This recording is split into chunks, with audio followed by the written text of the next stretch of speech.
We came home from vacation to find a welcome mat that wasn't ours. Then our doorbell nameplate had been replaced, with our neighbor's last name. I thought it was a prank. Until Amazon started delivering packages addressed to them, at our house. When I knocked on their door, she smiled and said, "You left. We moved in. That's how this works." But the police didn't laugh, because when they pulled her ID, it had our address listed as her legal residence. And the utility company showed she'd been paying our bill for months. My name's Rick Talbot. I'm 48, and I've lived in Goose Creek, just outside Charleston, South Carolina, for most of my life. My wife, Michelle, and I bought our house back in 2008. It's not huge, but it's ours. 3 bedrooms, 1.5 baths, a quiet little street with friendly neighbors and the kind of place where nothing ever happens. Or so I thought. We'd been planning this vacation for over a year. 3 weeks off the grid, camping our way through New Mexico. We locked everything up before we left. I even had Bill, our neighbor, keeping an eye out. He's an ex-Marine, and I trust him more than I trust most people. So when we pulled into our driveway after 22 days on the road, the first thing I noticed wasn't anything major. Just a small, strange detail. The doormat. It wasn't ours. We've had the same mat for years, says Milo's house, after our old dog. But this one was different.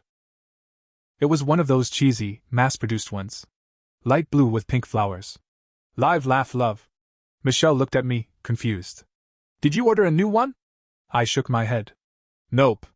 Then she pointed to the nameplate by the doorbell. It used to say, R&M Talbot. One of those little things you order online. Now it said in bold letters, The Campbells. I laughed nervously. What the hell is going on? I pulled out my keys and tried to unlock the door. The key didn't work. At first, I thought maybe the lock jammed from humidity or something. But it didn't feel jammed. It felt changed. Then I heard someone inside. A woman's voice. Then footsteps. The door opened. She looked like she belonged in some kind of PTA Facebook group.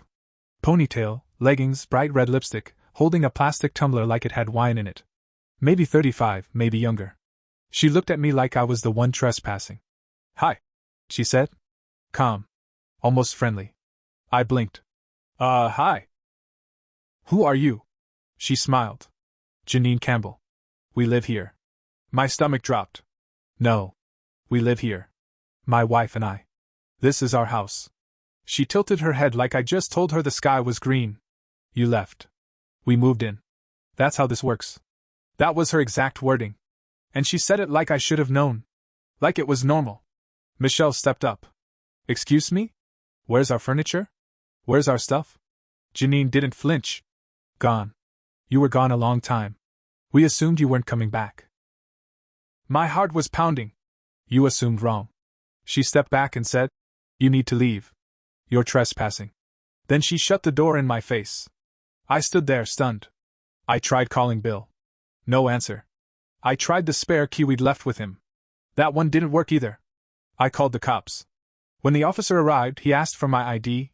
I showed him. South Carolina license. Rick Talbot. My address right there in black and white. He knocked on the door. Janine opened again and handed him her ID. And it said the same address? Our address. The officer looked between us and said, Well, this is complicated. Complicated? I said.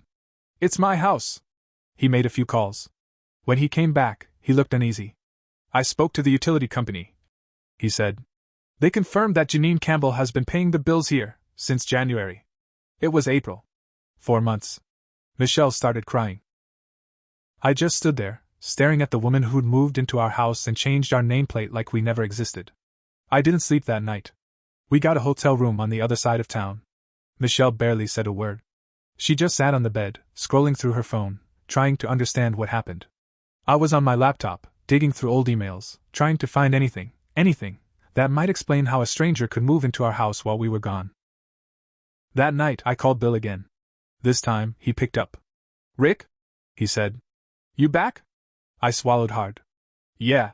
We're back. Bill, did you see anyone at our place while we were gone? He paused.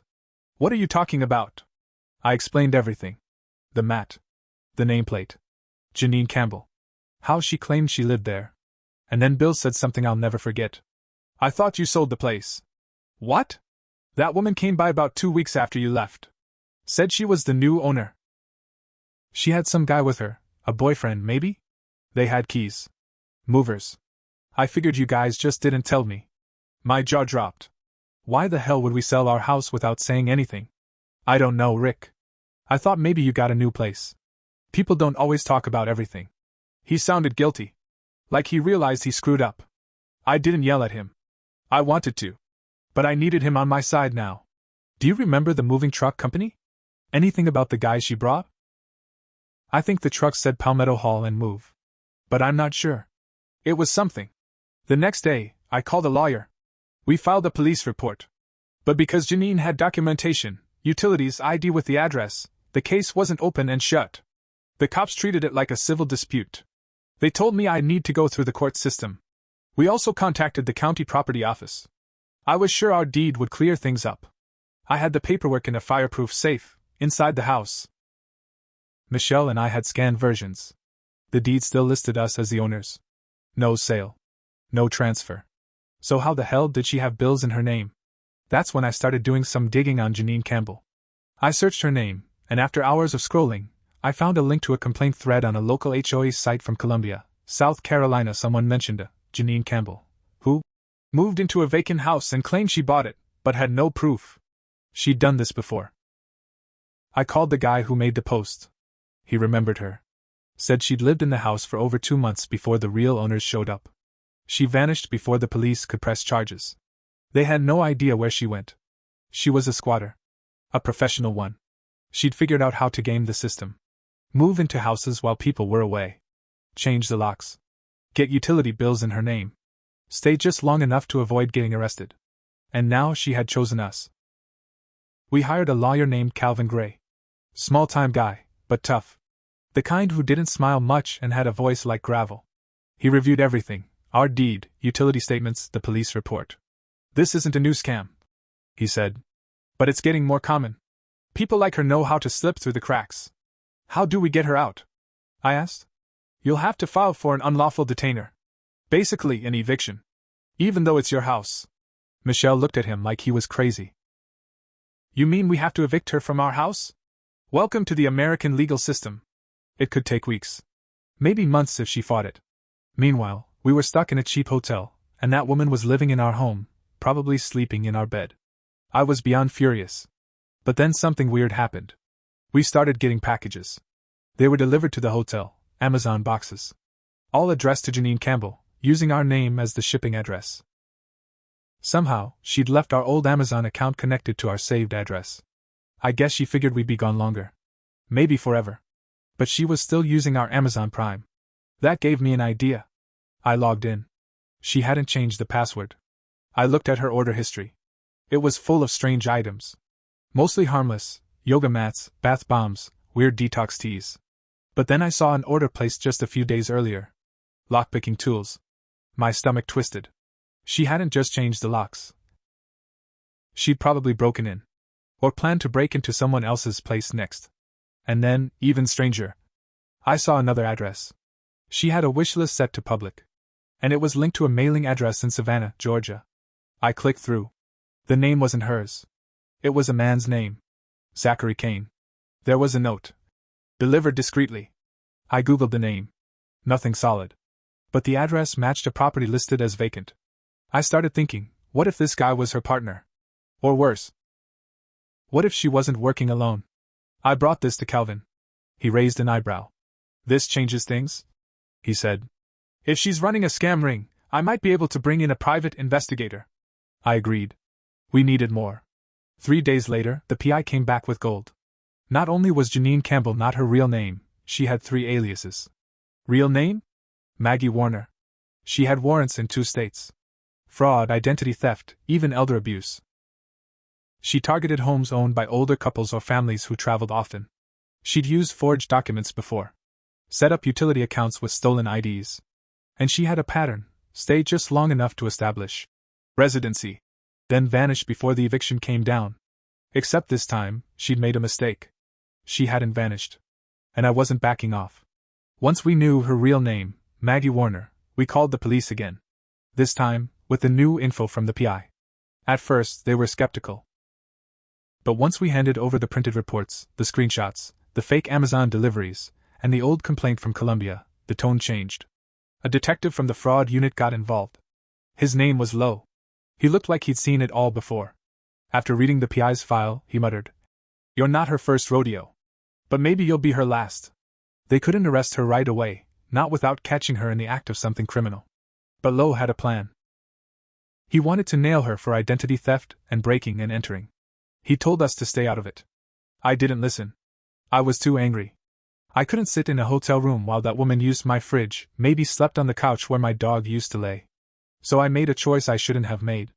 I logged into our old Ring doorbell account. She hadn't disconnected it.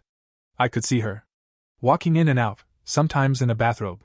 She had someone else with her, a guy, probably Zachary Kane. They'd made themselves comfortable. Then one day, I saw them leave with suitcases. I knew what that meant. They were skipping town. I called Detective Lowe.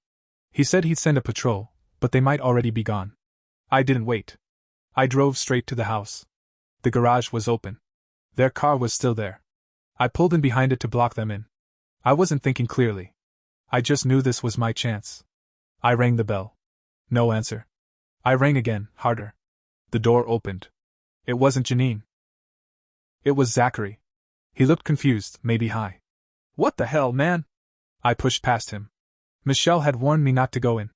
The lawyer warned me, too. But I wasn't going to let them slip away. Janine was in the kitchen, holding one of our coffee mugs like she owned the place. She looked at me like I was the one trespassing. "Rick," she said calmly, "you shouldn't be here. You're going to jail." I said. "Detectives are on the way." She shrugged. "For what? I live here." "You've been using fake names. You broke in. You've done this before."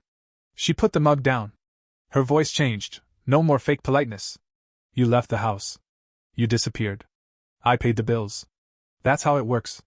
If you're too stupid to protect what's yours, don't cry when someone else does." That broke something in me. I lunged.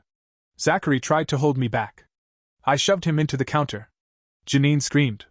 She grabbed something, maybe a knife. But before anything else could happen, red and blue lights flashed through the window. Cops stormed in, guns drawn. I was handcuffed first. Michelle had called them when she saw me drive off. I guess she knew I'd do something dumb. We were both taken in. Me for breaking and entering my own house. Her for fraud. I was released 2 hours later. Charges dropped once they saw the PI's file and heard my side. But those two? Not so lucky. Turns out, Maggie Warner had been skipping warrants for nearly 6 years. And Zachary? He had priors. They were both arrested for multiple felonies. The house was finally ours again. But it wasn't the same.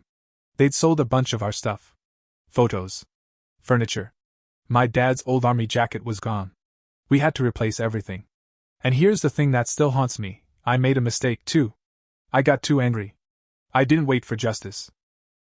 I pushed my way into a dangerous situation and nearly ruined my own case. If Maggie had been armed, or if Zachary had hit me the wrong way, I might not be telling this story. But I couldn't let her win. Now? We've got new locks, a better security system, and a huge steel mailbox that even God couldn't pry open. I don't trust anyone anymore. Not completely. But I got my house back. And she's going to prison for a long, long time. That's how this works.